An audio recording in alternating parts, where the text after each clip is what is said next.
Yo tout le monde, ici l'aventurier des backrooms. Aujourd'hui on va parler du vagabond infini.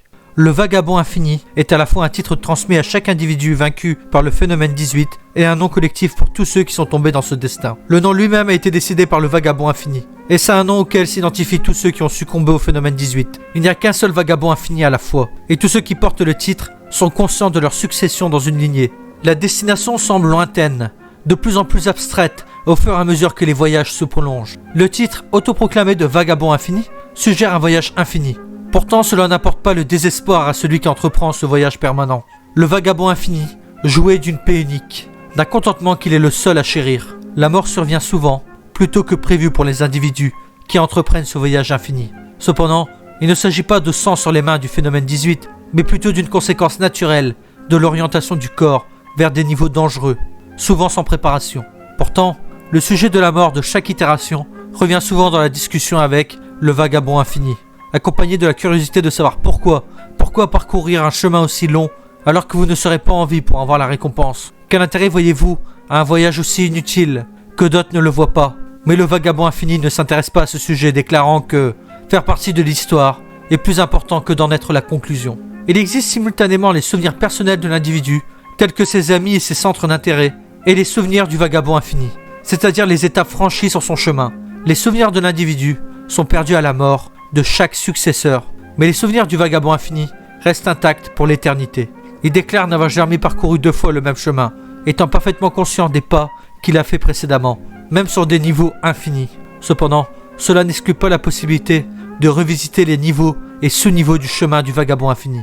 Et plusieurs itérations étaient connues pour passer leur temps uniquement sur un seul niveau. Devenir le vagabond infini ne confère pas une vie éternelle ou une peau impénétrable. Comme indiqué précédemment, chaque itération du vagabond infini finira par mourir. À la mort de son prédécesseur, un nouvel individu sera atteint par le phénomène 18. L'assimilation des nouvelles compétences qui en découlent est instantanée. La voie à suivre étant désormais évidente. Le passage du phénomène 18 d'un individu à l'autre est rapide, favorisé par la proximité du prédécesseur. Bien que l'on ait d'abord cru que le phénomène était le facteur déterminant, cette hypothèse a été maintes fois démentie depuis. La seule influence de la localisation dans le choix du prochain vagabond infini est que l'individu se trouve dans un endroit que le vagabond infini n'a jamais parcouru auparavant. En fin de compte, toute personne répondant à ces spécifications a la possibilité d'être le prochain dans la file d'attente. Aucune caractéristique n'apparaît de manière suffisamment significative pour conclure à la nature sélective du phénomène 18. Il y a cependant des caractéristiques que l'individu accueillant favorise, ou dont il voit l'expansion lorsqu'il obtient son nouveau titre, n'est jamais sans une attitude prudente et bien préparée, du mieux qu'on puisse l'être dans un tel endroit. Il connaît une joie peu naturelle, mais paisible, qui lui reste fidèle jusqu'à la mort, et une étrange confiance dans la direction de son corps plutôt que dans la sienne. Cela ne veut pas dire que les individus qui deviennent le vagabond infini sont indépendants de leur personnalité unique et de leur bizarrerie.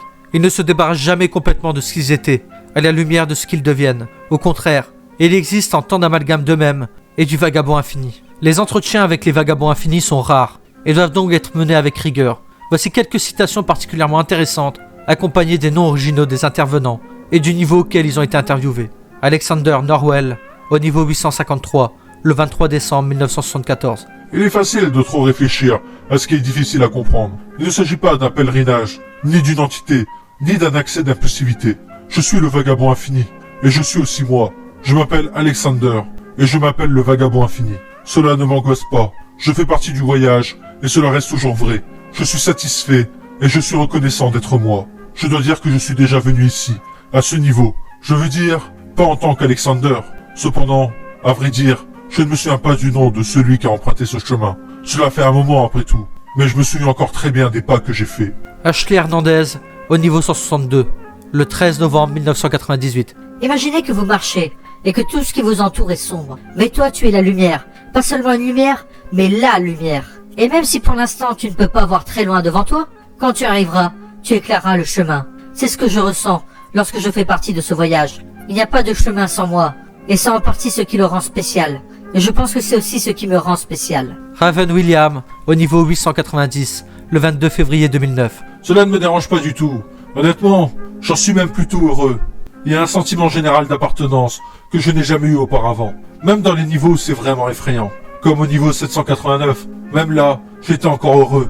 Oh, les souvenirs au début, ils étaient, je ne veux pas dire douloureux, mais beaucoup assimilés en même temps, accablants. Il fallait que je me tienne là et que je me dise « Waouh, c'est quelque chose. Les souvenirs du vagabond infini sont différents de ceux de Raven. Ils sont toujours là, toujours. Ce n'est pas non plus comme si je me souvenais de grand-chose. Je suis juste conscient des choses. De plus, ils ne sont pas dans ma tête ou mon esprit. Je veux dire, ils sont à l'extérieur de mon corps et tout autour de moi. Toujours aussi accablant?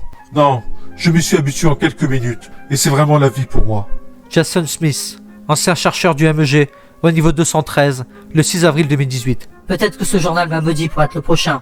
Nous avons passé tellement de temps à chercher, à le rendre, que le phénomène 18 est venu à nous. Le destin travaille de façon étrange. Mon ami, tu devrais le savoir.